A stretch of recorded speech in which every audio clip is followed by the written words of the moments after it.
Hey everybody, it's becoming summertime and I'm going to do a couple of things for summer, and I thought I would share this with you. My daughter texted me and asked me what it was, what I used for their ears when they were little. Jacelyn had ear infections all the time.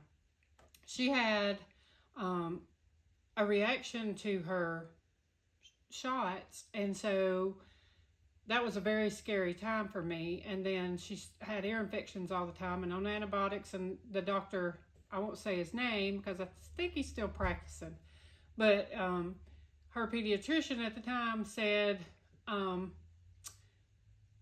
going to have to put tubes in her ears. Well, I just started crying because I'd already been through all that other with her, and I just couldn't stand the thoughts of her being injected with anything else. So he said, okay, I'll tell you what, Missy, he said, we'll try one more thing. He said, it's an old wives' tale, and if it works, great. She won't have to have tubes put in her ears. But if it don't, then she's going to have tubes. Well, it worked, and it works for swimmer's ear, mainly swimmer's ear, but when they were real little and I was pouring water over their head, every time I got them out of the bathtub, I would put a little bit of this in their ears.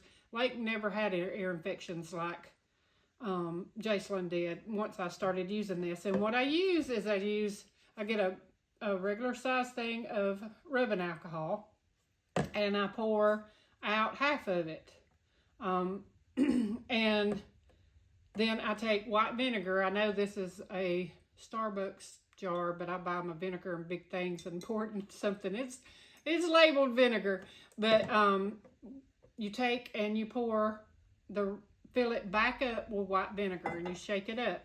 And I have one that I have all the time on hand. I make them all the time, and it says 4 ears. I write it on there big so everybody knows it's for the ears and it's not just rubbing alcohol.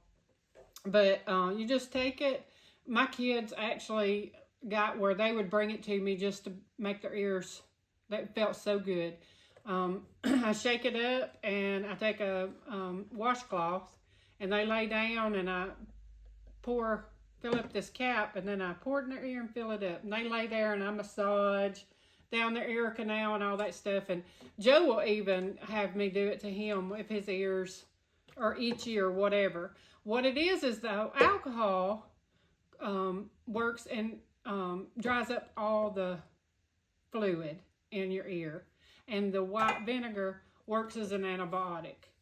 A pediatrician told me about this. I don't know that I would use it if my kids had real severe ear infections, but when they were little, I would just take a Q-tip and dip it down in it and just put a few drops down in there, and it'd run in there because they're not going to stay still as infants and stuff. But this works. It absolutely works, and you should try it. It's something very simple.